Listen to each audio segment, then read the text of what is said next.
Meu nome é Ana, eu tenho 29 anos, eu sou ilustradora cristã. Faz já 3 anos que eu trabalho com ilustração infantil, o desenho sobre Jesus, e eu moro em Montemor, em São Paulo. Você já teve a sensação que mesmo depois de convertida, você tem momentos que você enfrenta uma luta interna enorme para obedecer à palavra de Deus?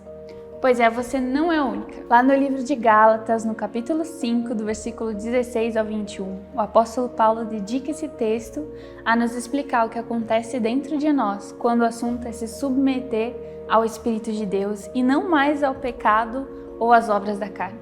Esse texto é famoso pelos versículos 22 e 23, que falam do fruto do Espírito.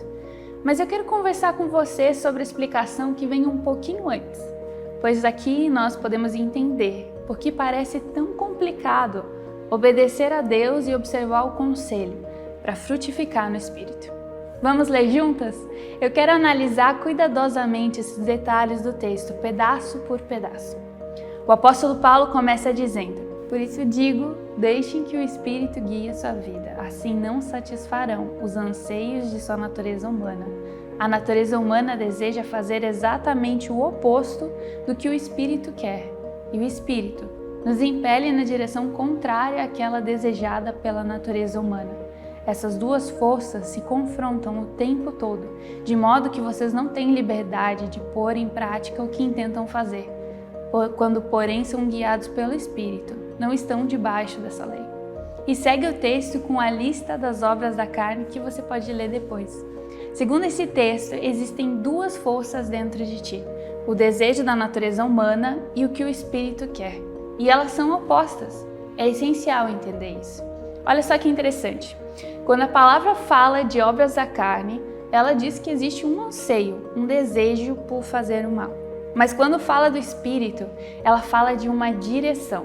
E aí eu te pergunto, como você quer caminhar na sua vida? Caminhando atrás de desejos e anseios da carne ou caminhando sobre a direção de Deus?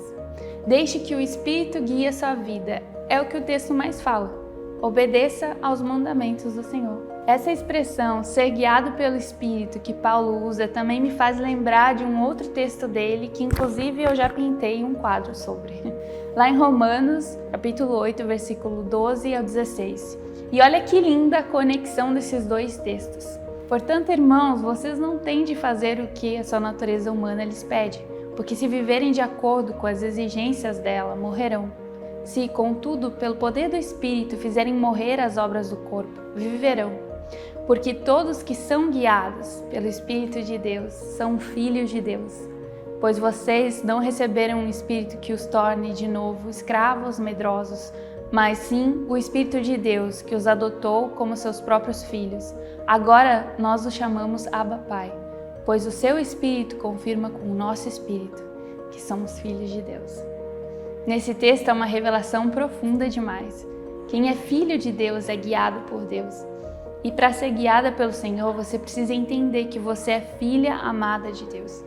Quando a gente compreende a adoção de Deus e como Ele nos resgatou e nos reconciliou com Ele para vivermos com Ele e para Ele, aí sim, somos libertas desses anseios e desejos maus. E mais, ao nos adotar, Deus nos deu uma espécie de novo DNA. Antes a nossa natureza era escrava do pecado, mas agora nós temos essa nova natureza, uma nova criatura. Nós somos nascidas de Deus, como diz em João 1. Isso faz muito mais sentido quando o apóstolo Paulo fala do fruto do Espírito, porque, pensa comigo, uma macieira dá maçã e não laranja, por causa do DNA dela e da identidade dela. Então ele usa essa expressão fruto, porque o Senhor frutifica conforme esse novo DNA que recebemos de Jesus. Eu gosto de pensar que a santidade é um processo de Deus em nós. É com o tempo. O Senhor vai limpando a nossa mente, nossos costumes, culturas, hábitos, conforme nós avançamos no conhecimento e na prática do Evangelho. Quanto mais confiamos no Senhor e deixamos que Ele nos guie, o Senhor vai se tornando o mais importante, o amado da nossa alma, o bom Pai. E essa conexão é tão forte que vai transformando a tua natureza. Eu sempre falo que o maior milagre que eu já vi, e eu já vi muitas coisas extraordinárias, é na verdade o que Deus transformou em mim. Como cristãos, nós somos milagres ambulantes. Antes o pecado abundou em nós, mas agora a graça superabunda em nós. E por fim, eu quero compartilhar um pequeno testemunho. Eu me converti muito nova, com 12 anos. Fui sozinha para a igreja, meus pais não eram convertidos. Eu realmente encontrei a razão da minha vida em Jesus. Com 14 anos, eu já me dedicava a horas de oração diária. Com 16, eu já tinha meus cadernos de estudo da palavra, que eu me dedicava muito a entender. E eu não tinha vontade de fazer festa, de fazer as coisas que as outras meninas da minha idade faziam. Eu também pregava na igreja, orava com pessoas, me envolvia muito. Mas a verdade é que eu também me comparava muito com os outros e fazia muitas dessas coisas, na verdade, para ter aprovação. Então, aparentemente, estava tudo certo comigo. Só que não. Com o tempo, o Senhor permitiu que alguns conflitos surgissem e eu fui entendendo o quanto a minha mente e o meu coração estavam muito podres. Porque como eu agia certinho, eu me achava melhor que os outros. Eu era muito orgulhosa, julgava muito e era muito rasa em amor, infantil na compreensão de quem Jesus é e de quem eu sou.